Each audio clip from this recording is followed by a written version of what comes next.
story you are about to hear is true. Only the names have been changed to protect the innocent. NBC brings you Dragnet.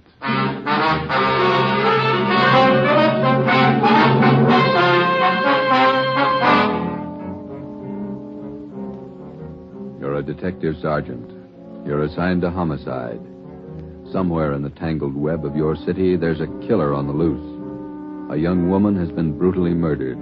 The weapon, a steel bludgeon. Your job is to get him. Dragnet, the documented drama of an actual crime, investigated and solved by the men who unrelentingly stand watch on the security of your home, your family, and your life. For the next 30 minutes, in cooperation with the Los Angeles Police Department, you will travel step by step on the side of the law through an actual case from official police files. From beginning to end, from crime to punishment. Dragnet is the story of your police force in action.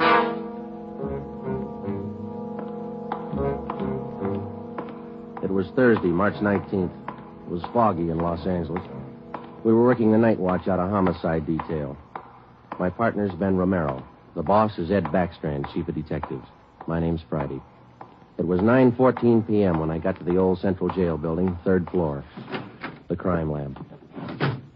Hi, Joe. Hi, coming, Lee. Just ran a spectrograph. What'd you find? The paint flake from the victim's head matches that paint on the hunk of pipe. Any prints? No, the pipe was clean, no latent prints. Well, that figured. Anything else? Got those blood test reports. A couple of slides for you to look at under the comparison mic. Mm-hmm. Thanks, Lee. Oh, hi, Joe. Didn't hear you come in. What's it look like, Ben? Well, here's the blood test reports. This one is blood found on the piece of pipe. Type A. This one's blood from the victim. Type A. They match. That's right, boys. Doesn't mean too much, though. Did you look at these slides under the microscope? No, not yet. Well, this is your clincher. Wait till I get the light. Okay, take a look. Mm-hmm. Got a make? Yeah, go ahead. Well, this slide here on the right, Mm-hmm. that's a slice of hair from the victim's head. On the other slide is hair found on the steel pipe. Yeah? She had wavy hair. Both specimens are flat. Same hair, Joe. You got anything on that piece of pipe, Lee? Nothing. Just ordinary steel pipe, 14 inches long. What else you got? The plaster impressions of those footprints we found by the body. Here they are. Crepe soles? Tennis shoes, new ones, size 9, good impression. Ground was soft. Man about 150 pounds, according to the length of stride, roughly about 5 feet 10 inches tall. Yeah, new shoes, all right. You can still read the manufacturer's label. That's right, made by the Sport King Company. Well, that's something to follow up. Yeah, sure, you could start with the tennis courts. Only about 1,000 or so in L.A. Maybe you'd rather track down the brand. These particular tennis shoes are the biggest sellers in the country. Yeah. Where'd you like to start, Minneapolis or Pullman, Washington? What about that glove? Yeah, you might look for a missing glove. Yeah. They go well with the shoes, just about as common. White cotton work gloves with a blue top. Here's the right glove. You find the left one. Blood on the glove? Type A. Well, that's good evidence, Jones, but where's the lead? Now, look, I don't ask you to pay my parking tickets. You want to see blow-ups? Okay. Right over here. Yeah. This is the vacant lot where they found the body. And that's right. Here's a close-up of her showing the location of the murder weapon, the glove, and the footprints relative to the position of the body. Looks as bad as yesterday. Sure did work her over, didn't it? The rest of these are morgue shots. Interested? No, I checked them this morning. Once is enough, Lee. Yeah, that winds it, boy. You want to go over the stuff in her purse again? You find anything more? No, nothing you haven't seen already. The usual. Makeup, comb, barrette. It's a hair clip. Mm-hmm. Few cheap stones in it. Loose change, a quarter, nickel, few pennies. Her ID card. Yeah. Helen Corday. 33 Naomi Place. Age 21. 21. That's not very old, is it, Lee? Not to die. No.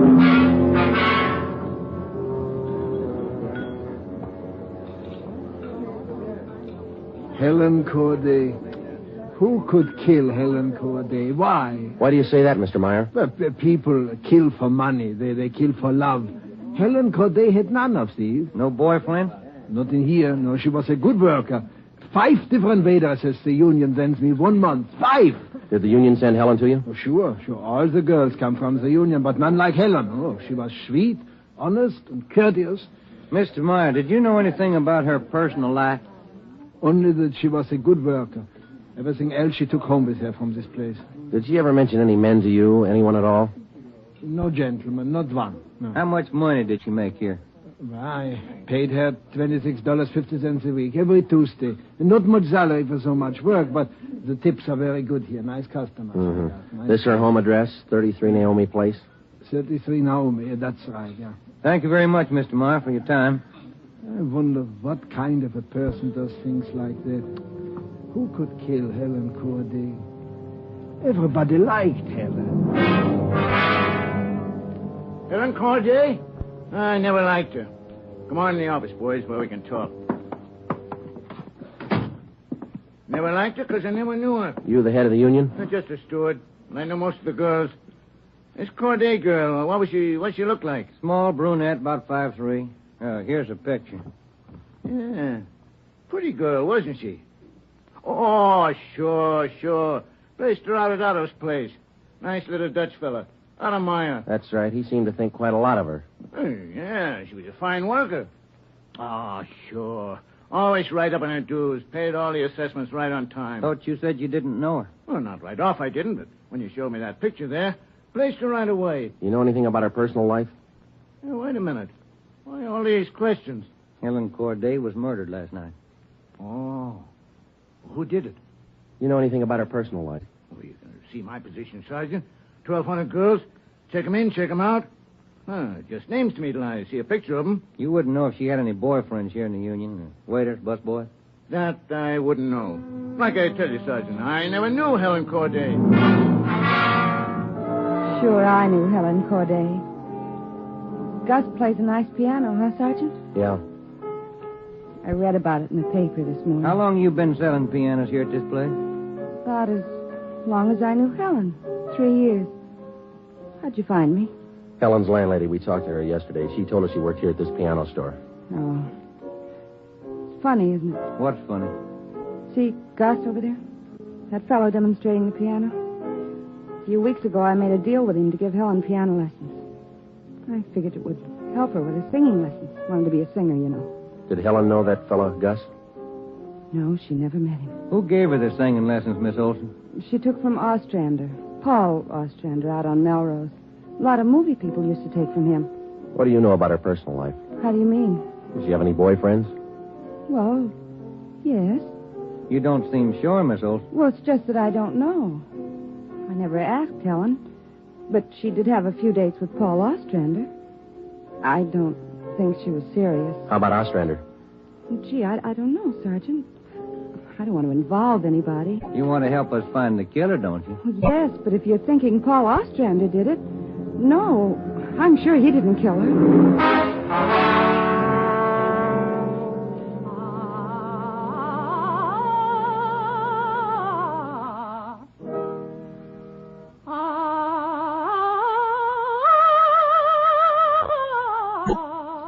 That's all for today, Victoria.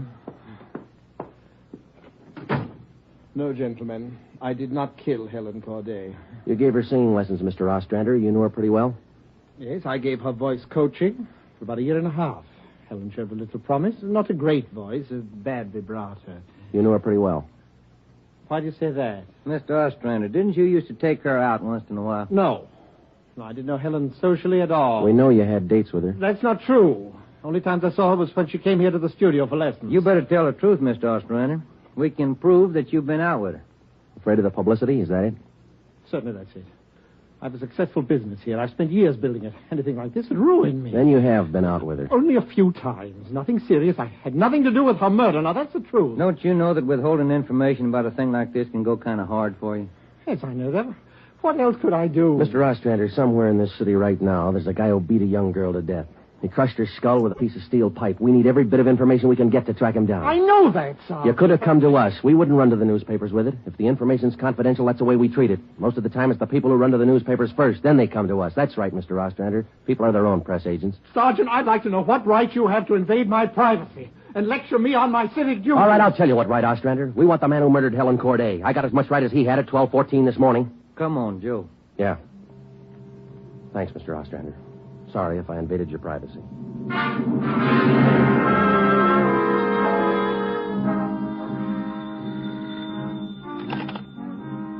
Chief of Detectives orders. Helen. No, I'm sorry, ma'am. You got the wrong extension. Try 2511. You're welcome. Hi, Friday, Romero. Chief's been looking for you. Thank you, Mike. Come on, Joe. Yeah. Hello, Joe. Ben. Sit down. What'd you get? A notebook full of notes. A crime lab full of evidence. Nothing to tie them together. These some of the people you interviewed? Yeah, those and about a dozen more we didn't even take notes on. It's hard to figure, Skipper. Everybody seemed to like this girl. Helen Corday. No known relatives. Single, unattached girl, living all alone in the city. Few friends and no enemies. None we can find, anyway.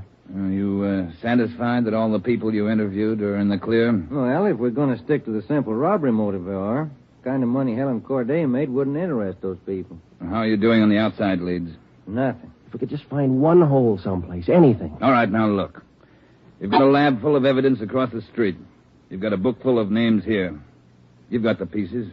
Now fit them together. They just don't add. Well, go over them and keep going over them until they do add. Anything from the informants? No, nothing so far. No tips on anybody that's been dough-heavy lately. Nobody shooting off their mouth. The guy we want won't advertise. Figures himself a pretty smooth operator. But he probably made a mistake somewhere along the line. We'll find it. Got a hot shot, Ed. Yeah? 3220 Casino. Woman. Probable attack. All right, Friday. You and Ben run it down. We ran down the hot shot call for 3220 Casino. Turned out to be a typical dead-end lead. Her name was Mrs. Lillian Horn. For the past 5 years, Mr. Horn had been paid regularly on Wednesdays. He spent all day Thursday drinking up his paycheck and beating his wife. The call had no connection with the Corday murder. We made the usual call into communications. Unit 80K to Control 1, 80K to Control 1. Control 1 to 80K, go ahead. On that probable attack, 3220 Casino, code 4. 80K, roger. 80K to Control 1, KMA 367. That was the beginning. For the next 3 days, we followed up every lead and every call, but they were all blind. All units were alerted, and they had as much information on the killer of Helen Corday as we did. Ben and I cruised throughout the entire Central Division. We covered every probable call that might have some connection with the murder. Attention, Unit 41R. 1654 Swanson Terrace, a woman, victim of probable attack, code 3. Unit 41R. It didn't make any difference what the call was. If there was a possibility it might tie in with the Corday murder, we ran it down. We made it a 24-hour job. So far, if the killer made a mistake, we hadn't been able to find it. The Corday funeral was on Monday. They were all there. The girl's landlady, the boy's teacher, Ostrander, the girlfriend, Marie Olson, the man from the union, and her boss, Otto Meyer. But nobody else we hadn't checked. That was Monday afternoon. Monday night, we went back to the old routine, tracking calls during the night in the squad car, picking up small threads that led nowhere. 3 more days of the same thing. Thursday morning, 1 week after we found Helen Corday's body, we got an anonymous phone tip. I know who killed Helen Corday. His name's George Barlow. He lives at 418 White Oak Avenue. He used to date her up all the time. Get him and you've got the murderer. We checked George Barlow and about 10 others just like him. None of them knew Helen Corday. Saturday night, Ben and I were back in the squad car cruising the Central Division. Saturday night's a good night for robbery. By 10 p.m., we'd run down 4 various calls. 123, code 1. 123, roger. 12G, call your station. Unit 13R, 1254 Tower Road. A woman screaming. Investigate the trouble. Code 2. Let's handle that one, Ben. Yeah, okay. I'll notify communications. Unit 80K to Control 1. 80K to Control 1. Control 1 to Unit 80K. Go ahead. On your 1254 Tower Road call, we're in the vicinity. We will handle. 80K, roger. 80K to Control 1, KMA 367. Let's go, Ben. Control 1 to 13R. Disregard your last call. Handled by 80K. It should be right about here. Oh, here it is. 1254. That man who tried to kill me is running down the street there. Where? He's getting to that corner street. He tried to kill me. Come on. Where'd he go, Joe? Turn right at the next corner. That's him up ahead. Got a good lead on us. Hit the siren. He's gaining, Joe. Took a left at the next corner. Oh, he isn't going to stop. Close in as tight as you can, Ben. Down to the floor now. Swing out to the left a little. I'm going for his tires. Right. All right, that'll slow him down. Pull up on him. Yeah. All right, you. Keep both hands on that wheel and get over to the curb. Cover me, Joe. Right. Out of that car, mister. Shake him down. Hey, take it easy, will you? I haven't got a gun. Put the cuffs on him. Hey. Well, you boys work fast. What am I doing with the gas chamber? Just save that, mister. It's pretty rough treatment for speeding. All right, come on, you. Look, I got a right to know where you're taking me. What's the charge? We'll let the girl tell you. What girl? You just sit there and be quiet, huh? Oh, I know where you're going. The place back on Tar Road. Well, I asked to use the phone. The girl slammed the door in my face. I don't know what you cops are trying to prove. I just wanted to use the phone, that's all. I even tried to scare her a little. I told her I'd hit her over the head if she didn't let me use the phone. It's a laugh, huh? All right, you get out. Yeah, I suppose so. Get out. Okay. I got nothing to hide. That little girl's gonna lie. You know that, don't you? Who's there? Police officer. It's the man. That's him. He tried to kill me. His full name's Frank Philip Larson. They had no previous record. This the girl's report? Yeah, that's it, Skipper. Judy Scott. How old is she? He's 19. He's a babysitter. Real tough boy, isn't he? Forced his way into the house, beat her about the neck and arms. A tire iron. We found it in his car. Jones is running it through the crime lab. Asked her if she had any money. She told him no. Struck her again. Where's this Larson live? Hotel out near Santa Monica. He's a clothing salesman. Ed works for a big men's store, Burns and Company. According to the house book sales record, he bought a pair of tennis shoes 2 weeks ago. Weighs 158 pounds, 5'11" inches. Tennis shoes are missing. They're not in his hotel room, and he's not wearing them. What else did you find? A rhinestone. You mean a pin? No, just a small loose stone recovered from the rug in Larson's room. Crime lab got it? Working on it now. Ed, I think we got the man who killed Helen Corday. A few scraps of circumstantial evidence and a hunch. That's not much to go on. Larson had gone after the little Scott girl with a tire iron. Wasn't much of a tie-in, but we had to be sure. All that day, we checked Frank Larson's alibi for the night of Helen Corday's murder. We interviewed the personnel manager at Burns and Company where he worked. We talked to all the clerks who knew him. The manager of the hotel where he lived. We found out everything we could about Frank Larson. And that night at 10 o'clock, we had the prisoner brought to the interrogation room. How are you, Larson? Fine. Just fine. I like jail. Sit down. Lousy weather, been foggy all over town. I wouldn't know. I've been inside all day. How old are you, Larson? 31, same as the last time you asked me. Where'd you go to school? I didn't. I was born smart. You sell clothes, don't you, Larson? We know you work for Burns and Company. Remember, you told us. What is all this? What are you guys trying to build? Just want to know if you like selling clothes. That's all. What do you coppers know about clothes? One blue serge a year is your speed. You know quite a bit about clothes, don't you? I've been selling them for 5 years. Can you tell me something I've been wondering about? What's that? Are your socks and tie always supposed to match? That's what the style books say. Bet you always know the right things to wear, don't you? You wouldn't wear black shoes with a brown suit, would you? Is that what you're keeping me here for? Stylism? Oh, would you? Would you wear black shoes with a brown suit? Most people wouldn't. Bet you wouldn't wear brown shoes with a tuxedo either. I've been smoking too much. You got a glass of water? Oh, yeah, sure.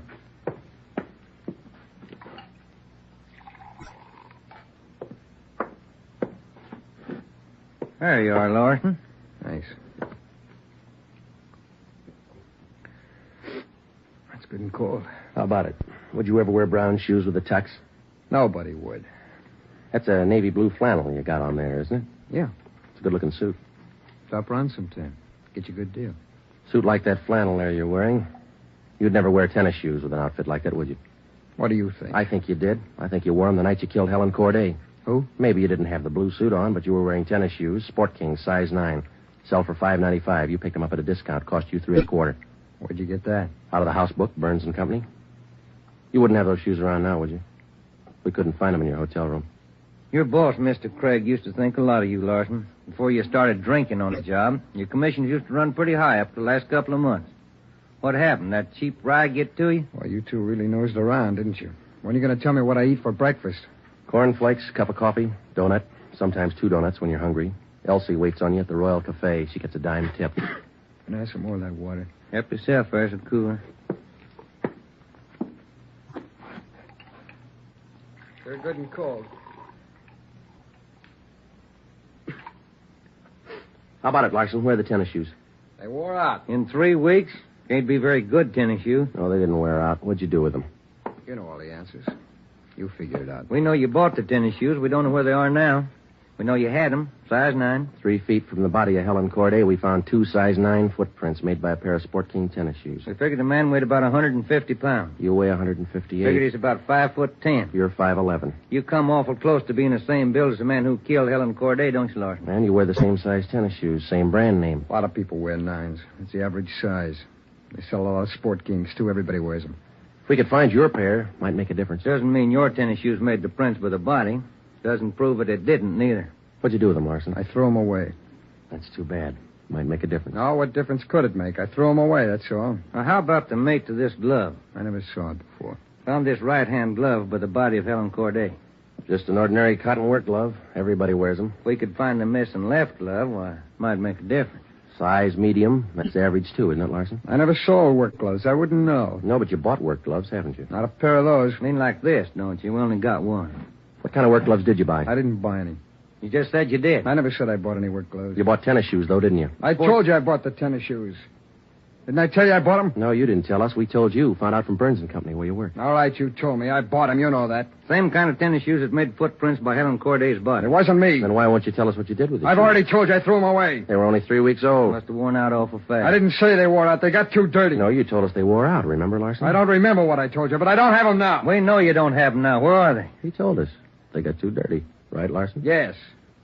Yes, that's what I said. Anyhow, you haven't got them now. No, I haven't got them now. All right, now, just for the record, Larson, which was it? Did they get too dirty or did they wear out? Whatever I said before. You said both before, Larson. All right, I said both. You haven't got anything on me. We got that little Scott girl statement from last night. She says you tried to kill her. She's lying. I told you she'd lie, didn't I? I only wanted to use a phone. She says you hit her with a tire iron. Did you hit her with that iron? No, I only tried to scare her. I didn't hit her with anything. Then how'd you get those marks around her neck and arm? Police doctor says they were made with that tire iron. I don't care what your doctor says. I didn't hurt her. Now, what do you mean, Larson? You didn't hurt her or you didn't hit her with that tire iron? Neither one. I just wanted to use a phone. How'd you know she had a phone? I didn't know she had a phone. I just went up to find out. To find out what? To find out if I could use her phone. But you said you didn't know if she had a phone. I don't know anything the way you twist everything around. Sorry, Larson. We only want the truth. How about a cigarette? Yeah, I could use one. Here's the light. Larson, where were you Wednesday night, March 18th? How many times are you going to ask me that same question? Just want to make sure we got it right. I told you this morning. I went to a show. I got out about 11, had a beer, and I went home. What time did you get home? About 11:30. Did you stay home? I went to bed. What'd you see at the show? I never remember the names. You ought to try to remember this, and it's pretty important. Oh, it was a deluxe theater. It was Spencer Tracy and something. What was on when you walked in? The news. I never go in the middle of a picture. Neither do I. Spoils them for me. Yeah, that's right. The girl in the box office doesn't remember seeing you go in. She know. It was Keno night. There was a big crowd. Did you win anything? I never do. Anybody hit the jackpot? I don't remember. They give away a lot of money at those neighborhood theaters. I always remember who hits the jackpot. Well, all right, you do. I don't. Do you remember if anybody won the jackpot? I told you, no. Did they have a jackpot at that show? I guess they do. I don't know. You knew it was Keno night. You should know if I had a jackpot. Maybe they had a jackpot. I don't know. I went out for a smoke. You said the cartoon was on when you walked in. Why do you always twist what I say? I told you the news was on when I went in. You remember anything about the newsreel? It was 10 days ago. How do I know what was in it? I only know it was a newsreel. That's all. You're lying, Larson. We checked your alibi. The manager of the theater had to cut the newsreel Wednesday night because the show was running long with Keno night. You didn't go to the show Wednesday night, did you? All right, maybe I didn't. I don't remember. What's the difference? The difference is you could have been in that vacant lot the same night, the night Helen Corday was murdered. I didn't kill her. You can't prove I did. Interrogation room Friday. Hiya, Jones. It did, huh? You're positive. Yeah. Okay. Thanks, Lee. Sure you don't want to tell us what you did with those tennis shoes? I'm not going to go back over all that. I've told you guys all I'm going to tell you. You know how the Corday girl was murdered? How would I know? I don't know anything about it. She was on her way home from work, as usual, about midnight. Of course, you were home in bed about that time. But you didn't go to the show that night, Larson. On her way home, Helen Corday always took a shortcut across a vacant lot. She was about halfway through the lot when the murderer tried to grab her purse. She screamed and he struck her. Hit her several times with a piece of steel pipe 14 inches long. He beat her to death with that piece of steel pipe. Then he dropped the pipe in the right-hand cotton work glove. He left 2 footprints, size 9, Sport King tennis shoes. I know all that. Well, here's something you don't know. When the killer scooped the paper money out of that girl's purse, he accidentally took along a loose rhinestone. A stone that fell out of a cheap barrette in the bottom of her bag.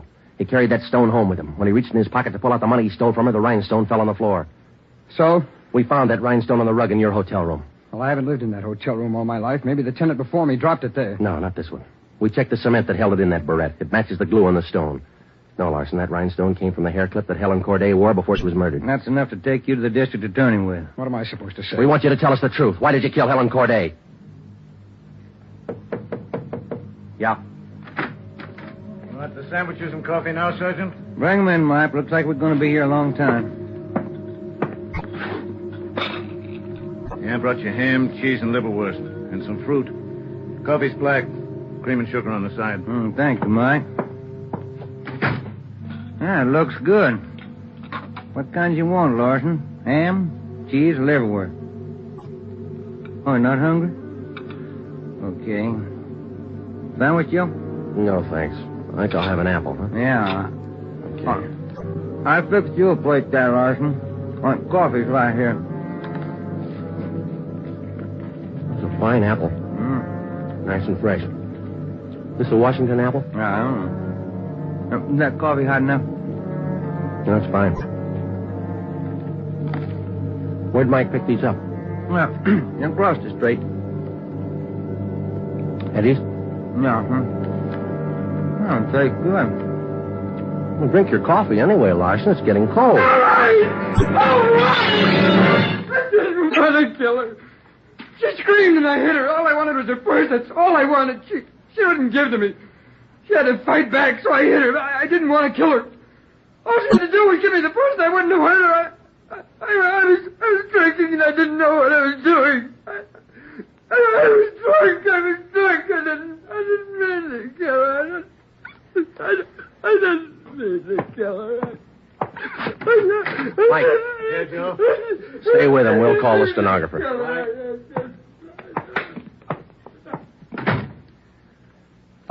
See you tomorrow, Joe. Good night. Yeah. Sour racket, huh?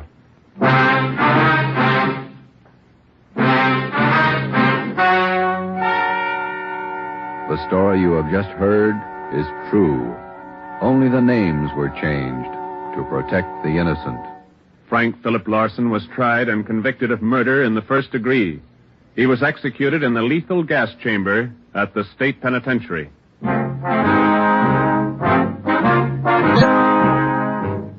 You have just heard the fifth in a new series of authentic cases from official files.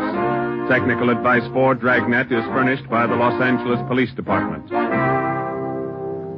Tonight's program is dedicated to Police Officer Charles A. Brady of the Chicago, Illinois Police Department, who on the night of September 2nd, 1945, gave his life so that yours might be more secure.